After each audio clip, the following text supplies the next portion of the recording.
জয়গুরু। আজ ভিডিও শেষে আপনারা যখন যাজন শেষ করবেন শুনে এই ভিডিওর মাধ্যম দিয়ে তারপরে আপনাদের কমেন্টের মাধ্যমে জানাবেন যাজন কেমন লাগছে, আর আপনাদের প্রত্যেকের ভালো থাকার আনন্দের খবরগুলো দেবেন, সেটাও ঠাকুরের কাছে পৌঁছে দেব। এবার শুরু করি আজকের এক নতুন বিষয়। আমরা অনেক সময় অনেকেই আনন্দের সঙ্গে কিছু অভিব্যক্তি অনুভূতির কথা প্রকাশ করে থাকি একে অপরের কাছে। আজ তেমনই এক অভিব্যক্তি বা অনুভূতির কথা বলবো, কিন্তু সেক্ষেত্রেও আমাদের সকলেই করি বলছি না, কিছু কিছু ক্ষেত্রে আমরা অল্প কয়েকজন করে ফেলি আবেগের বশে। এটা কিন্তু একটা ভুলের দিক, যাতে এই ভুলটার পরবর্তীতে পুনরায় না করি। কারণ ঠাকুর যজন এবং যাজনে অভ্যস্ত হতে বলেছেন, প্রত্যেক দিনের জন্য এই অভ্যাসে থাকতে বলেছেন, যাতে আমাদের ভুল ক্রমশ কমতে থাকে বা ভুল ধরার জায়গাটা তৈরি করতে পারি। যত সংশোধন করতে পারবো নিজেদেরকে, নিজেদের ভুল নিজেরা ধরতে পারবো, তত বেশি পারফেকশন আসবে, আর তত বেশি সফলতার দিকে, ভালো ভালো হয়ে থাকার দিকে, সবাই মিলে ভালো থাকার দিকে ঠাকুরকে নিয়ে তার ইচ্ছে মতো এগিয়ে যেতে পারবো। তাই তার বলা যজন যাজনে রোজ অভ্যস্ত হওয়ার জন্য এই যাজন পর্বে আমিও ঠাকুরকে নিয়ে আপনাদের সকলের সঙ্গে হাজির হই তার কথাগুলিকে তুলে ধরার জন্য। আজকে এক অন্য রকমের বিষয়। আমি বলছি, আবারও বলছি, সকলের ক্ষেত্রে হয় না, অনেক সময় আমি করে ফেলেছি, আমার মা করে ফেলেছে, বা আরো অনেকে করে ফেলেন, যে ঠাকুরের বিভিন্ন বয়সের তো বিভিন্ন রূপ। আমরা তো তাকে সশরীরে দেখিনি অনেকেই। যারা অনেক পুরনো বয়স্ক দীক্ষিত দীক্ষিতা তারা দেখেছেন, কিন্তু আমাদের বয়সী, আমাদের থেকে ছোট বা একটু বেশি বয়সী, তারা তো তাকে সশরীরে দেখিনি। দেওঘরে গেলে, কোনো মন্দিরে গেলে, এমনকি আমাদের বাড়িতেও, প্রত্যেকের বাড়িতেই ঠাকুরের বিভিন্ন বয়সের বিভিন্ন রকমের ছবিগুলো আমরা দেখেছি। এবার এই ছবিগুলোতে ঠাকুরের এক একটা রূপ এক একটা বয়সের।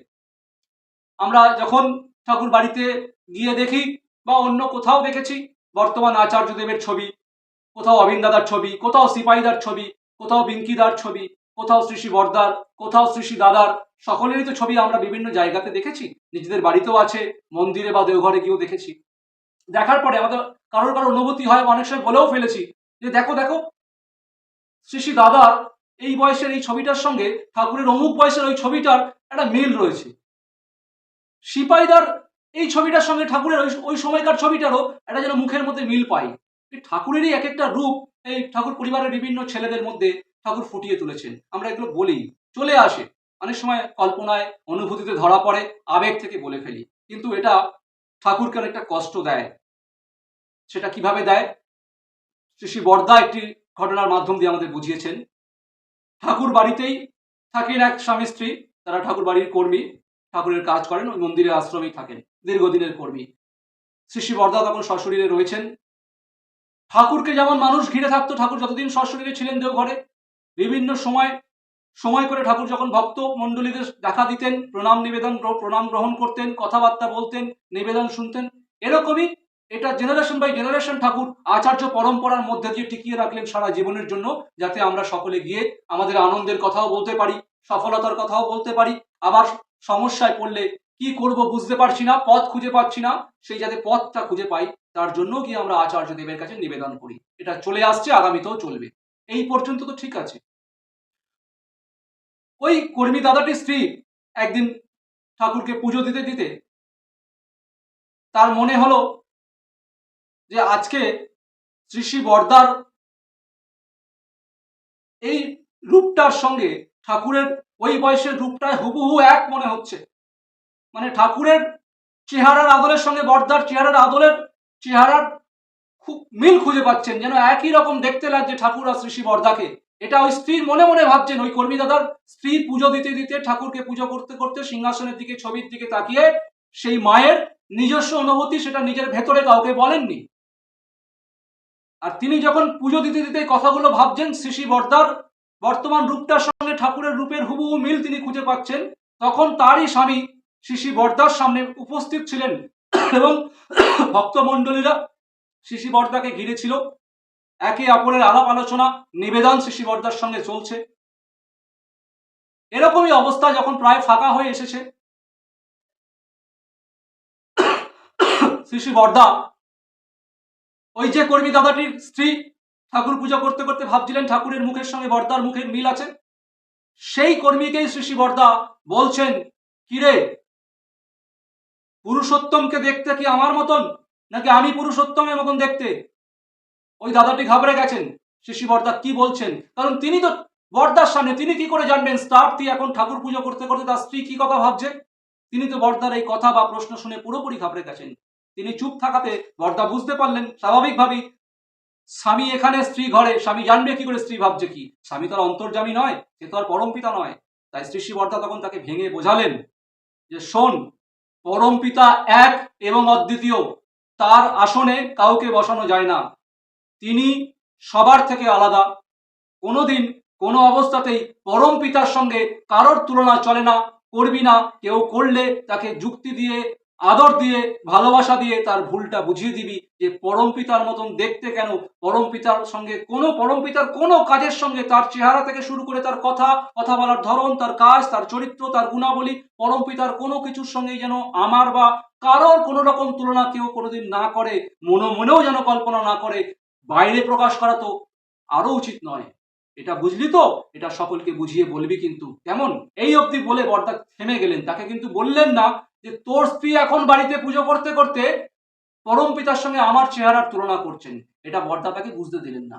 লীলাটাকে আরো জমানোর জন্য, যে ঠাকুরের পরবর্তী আচার্য পরম্পরাই বাকে পুরুষোত্তমের রক্তের যোগ্যতা বা ক্ষমতা কি, সেটা বর্দা বোঝানোর জন্য তাকে ওই অবধি বলে ছেড়ে দিলেন। এইবার বর্দার উঠে যাওয়ার সময় বর্দা নিজের বিশ্রামের কক্ষে চলে যান।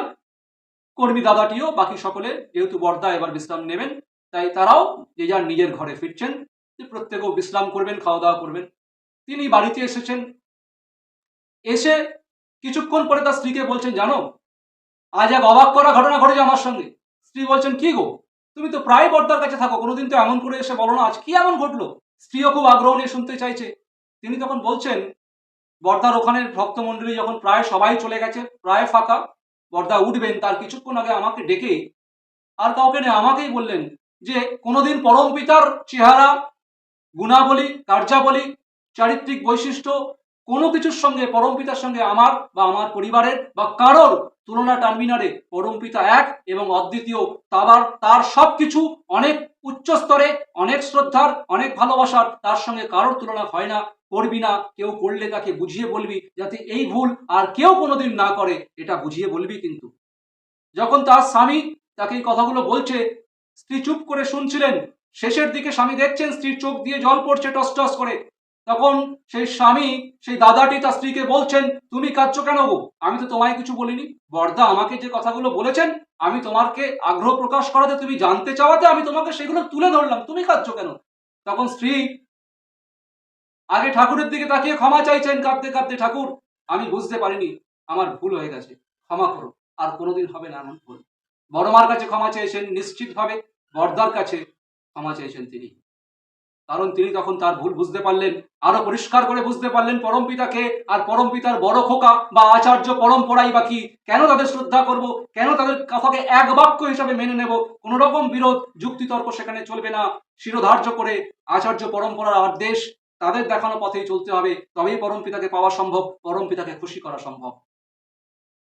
এইবার স্ত্রী ওই ভদ্রলোককে বলছেন, আচ্ছা, ঠিক আন্দাজ করে বলো তো কটা নাগাদ তোমায় বর্দা এই ঘটনাটি, এই কথাটি বলছেন? তখন সেই দাদাটি বললেন একটা আন্দাজ, আনুমানিক সময়। স্ত্রী আরো অবাক, ঠিক যে সময় স্ত্রী পুজো করছেন, ভাবছেন, ঠিক সেই সময় বর্দা ওই দাদাটিকে কথাগুলি বললেন। মানে দুপুরে ঠাকুরকে ভোগ নিবেদন করার সময় ঘটনা। এইবারে সেই দাদাটি আর মাটি আরো পরিষ্কার করে বুঝে গেলেন বড় খোকাকে, তার পরবর্তীতে আচার্য পরম্পরাই বা কি। এই ঘটনার মধ্যে দিয়ে শিশি বর্দা আমাদের প্রত্যেককে সাবধান করে দিলেন, খুব ভালোবাসার মধ্যে দিয়ে, আন্তরিক, আবেগময়, মানবিক আবেদনের মধ্যে দিয়ে, আমরা যাতে কেউ আর কোনোদিন ঠাকুরের কোনো রূপ, কোনো চারিত্রিক গুণাবলী, কোনো কাজ, কোনো কিছুর সঙ্গেই যেন ঠাকুর পরিবার বা অন্য কারোর কোনো রকম তুলনা না করি, তাতে ঠাকুরকে কষ্ট দেওয়া হয়, আঘাত দেওয়া হয়। এই ভুল কাজ করা থেকে, এই অন্যায় করা থেকে বর্দা এই ঘটনার মাধ্যম দিয়ে আপামর সৎসঙ্গী সমাজকে বাঁচিয়ে দিলেন সারা জীবনের জন্য। আজকের এই ঘটনাটি ঠাকুর উপস্থাপনা করেন আমাদের সকলের সামনে, যাতে আগামী দিনেও যারা জানতেন না, এই বিষয়টা বুঝতেন না, প্রত্যেকে যাতে আমরা শিখতে পারি। দেখুন, আমাদের শিক্ষক একমাত্র ঠাকুর, আমি বা আমরা কেউ নই। যারাই যাজন করি তারা ঠাকুরের থেকে ধার নিয়ে, তার কথা, তার ঘটনা, তার আচার্য পরম্পরার ঘটনা এসবকে শুনে চর্চা করে তাদের থেকে ধার নিয়েই আমরা ঠাকুরের কথা বলি। অতএব শিক্ষক আমাদের ঠাকুর, আর তিনি শেখাতে চান আমাদের সকলের ভালো থাকার জন্য, সকলের মঙ্গলের জন্য। আজকের এই ঘটনা আরো একবার সকলকে শিখিয়ে দিল, যাতে আমরা কেউ আর কোনোদিন কোনো অবস্থাতেই ঠাকুরের সঙ্গে কাউকে নিয়ে কোনো রকম তুলনায় না যাই, তাতেই ঠাকুর খুশি হবেন। আর তার খুশি মানে আমাদের প্রত্যেকের খুশির কারণ তৈরি করবে। এভাবেই আমরা প্রত্যেকে যাজনের মধ্যে দিয়ে রোজ নিজেদেরকে নতুনভাবে অনুপ্রাণিত করব, উদ্বুদ্ধ করব এবং সঠিক পথে চলার দিশা দেখাবেন ঠাকুর আর ঠাকুর পরিবার। সকলে ভালো থাকবেন। আগামী দিন আবার নতুন বিষয় ঠাকুর যেমন যোগান দেবেন আপনাদের সামনে রাখবো, যাতে সকলে মিলে আনন্দে উপভোগ করে আনন্দের সঙ্গে ঠাকুরকে নিয়ে আমরা সপরিবারে ভালো থাকতে পারি, আগামী প্রজন্মকে ভালো রাখার জায়গা তৈরি করে যেতে পারি। এই আশা রেখে আজকের যাজন এখানেই শেষ করলাম। জয় গুরু, বন্দে পুরুষোত্তম।